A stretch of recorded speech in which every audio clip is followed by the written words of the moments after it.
여러분 반갑습니다. 선거가 끝났는데요.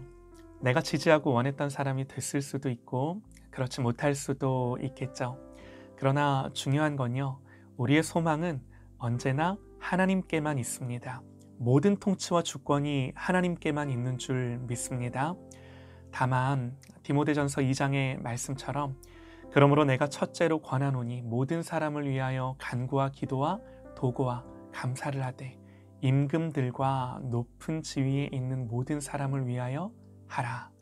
이는 우리가 모든 경건과 단정함으로 고요하고 평안한 생활을 하려 함이라. 이것이 우리 구주 하나님 앞에서 선하고 받으실 만한 것이니. 이 말씀처럼 우리가 기도해야 되는 줄 믿습니다. 민주주의 국가에서 국민은요, 선거로 그 영향력을 행사하죠.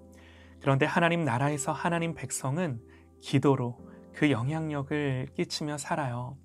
다른 것으로 우리가 하나님 나라의 권세와 주권을 행사하는 것이 아닙니다. 오직 기도로. 우리가 나라의 위정자들을 위해 기도할 때 무엇보다 하나님의 뜻이 정책과 여러 가지 국가 운영에 반영되고 드러날 수 있도록 우리가 합심하여 기도하기 원합니다. 아멘입니다. 오늘 함께 보실 말씀은요, 로마서 6장 5절입니다. 만일 우리가 그의 죽으심과 같은 모양으로 연합한 자가 되었으면 또한 그의 부활과 같은 모양으로 연합한 자도 되리라. 아멘. 여러분, 우리를 향한 하나님의 사랑과 열심의 끝이 어디까지일까요? 끝이 없죠. 우리가 헤아리거나 가늠할 수 없는 사랑인 줄 믿습니다. 그럼에도 오늘 말씀을 보면 이런 하나님의 사랑과 마음을 우리가 엿볼 수 있는데요. 하나님은 예수님을 이 땅에 보내셔서 결국 뭘 하고 싶으셨던 걸까?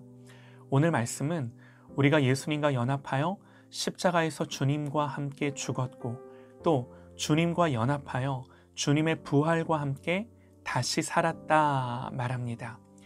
우리가 그의 죽으심과 같은 모양으로 연합한 자가 되었으면 또한 그의 부활과 같은 모양으로 연합한 자도 되리라. 우리가 신약 성경을 읽다 보면요, 그리스도 안에서 내지는 그리스도와 함께 또 그리스도와 합하여 이런 표현들을 참 많이 볼 수 있는데요. 하나님과 연합하는 것, 예수님의 십자가의 은혜가 가져온 가장 큰 복이죠. 여러분, 이 땅에서 사람과 사람이 이렇게 연합하는 것을 우리는 어디서 볼 수 있을까요? 그래서 연합해서 둘이지만 하나라고 말하는 관계가 어떤 관계죠? 부부의 관계죠. 세상 그 어떤 관계보다도 가장 가까운 관계요, 친밀한 관계입니다. 성경이 말하는 연합은요, 마치 남녀가 결혼하여 한 몸 되는 관계를 의미합니다. 하나님이 우리와 함께 하시는데 이렇게까지 이 관계를 비유하여 우리와 함께하는 그 깊은 관계까지 우리와 함께하기 원하세요. 우리와 이렇게까지 하나 되기 원하세요. 그래서 예수님이 다시 오시는 날을 우리는 잔치다 그렇게 말하는 거예요. 어떤 잔치요? 혼인잔치요. 예수님과 이러한 연합이 주는 실제적인 유익이 무엇입니까? 골로새서 2장에서요. 이는 그들로 마음의 위안을 받고 사랑 안에서 연합하여 확실한 이해의 모든 풍성함과 하나님의 비밀인 그리스도를 깨닫게 하려 함이니, 그러니까 연합하여 이렇게 그리스도를 깨닫게 하려 함이다라는 거죠. 그러므로 말미암아 그 안에는 지혜와 지식의 모든 보화가 감추어져 있느니라. 이게 무슨 말인가 하면요, 남편 대신 우리의 신랑 대신 예수 그리스도를 깨달아 알므로 말미암아 풍성함과 부요함을 누리는데 그 안에는 모든 지혜와 지식의 보화가 감추어져 있다 그러는 거예요. 여러분, 결혼하면요, 남편께 다 아내께 돼요. 심지어 결혼하면요, 남편의 신분을 따라 아내의 신분도 달라져요. 예수님 안에 있는 모든 지혜와 지식의 보화들, 온갖 풍성한 그 은혜를 연합함으로 말미암아 누리게 되는 줄 믿습니다. 자, 이렇게 주님이 우리와 결혼하셔서 마치 부부처럼 하나 되기 원하시는데요. 예수님 그걸 원하시는데요.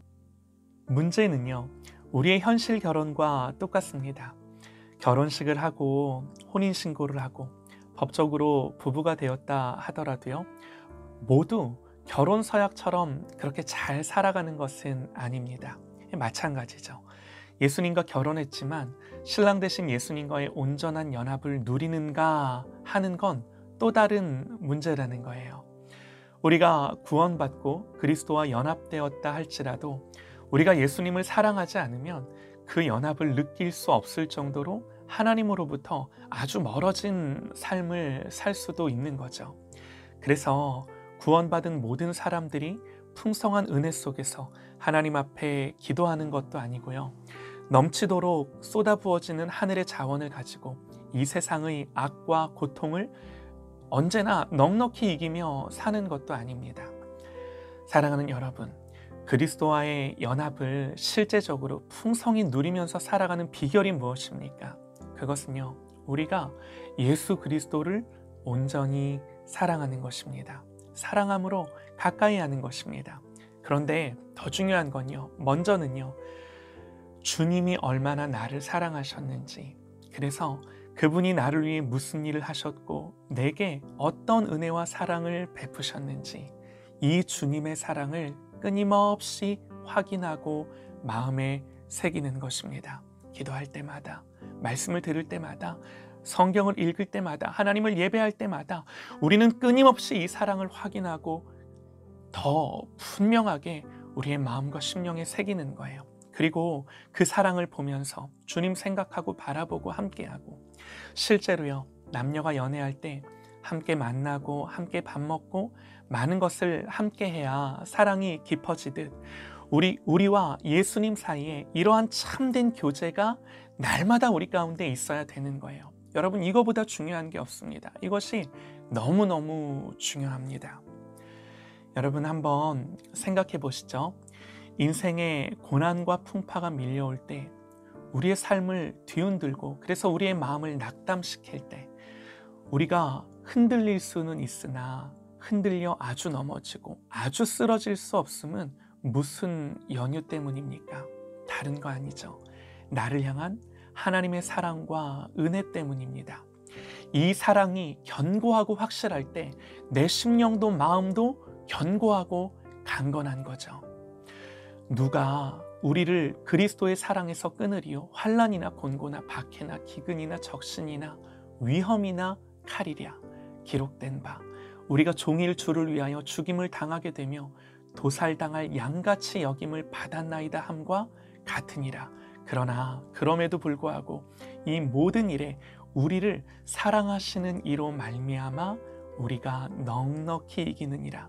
내가 확신하노니 사망이나 생명이나 천사들이나 권세자들이나 현재일이나 장래일이나 능력이나 높음이나 깊음이나 다른 어떤 피조물이라도 우리를 우리 주 그리스도 예수 안에 있는 하나님의 사랑에서 끊을 수 없으리라.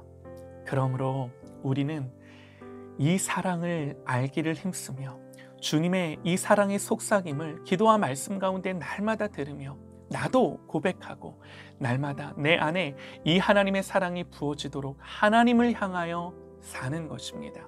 그래서 이것이 우리의 생명이에요. 예배가 우리의 생명이에요. 기도가 우리의 생명이에요. 말씀이 우리의 능력인 줄 믿습니다. 여러분, 성경은요 또 기록합니다. 다만 이뿐 아니라 우리가 환난 중에도 즐거워하나니 이는 환난은 인내를, 인내는 연단을, 연단은 소망을 이루는 줄 알미로다. 소망이 우리를 부끄럽게 하지 아니함은 우리에게 주신 성령으로 말미암아 하나님의 사랑이 우리 마음에 부은 바 됨이니. 환난 중에 소망을 갖고 인내하는 비결이 무엇입니까? 하나님의 사랑이 우리 마음에 부은 바 됨이니. 성령으로 말미암아 하나님의 사랑이 우리의 마음에 부어진다. 성경 우리에게 말씀합니다. 그러므로 이 사랑을 집중하고 이 은혜를 깨달아 알기를 구하는 저와 여러분 되시기를 간절히 소망합니다. 예수님이 십자가에 죽으셨습니다. 그 은혜를 생각하며 우리의 시선을 주님께 두고 나를 사랑하신 예수님을 나도 사랑하고 연합되었으니, 이 주님과 연합되었으니 더욱더 주님과 연합한 자 되는 저와 여러분 되시기를 간절히 소망합니다. 만일 우리가 그의 죽으심과 같은 모양으로 연합한 자 되었으면 또한 그의 부활과 같은 모양으로 연합한 자도 되리라. 아멘.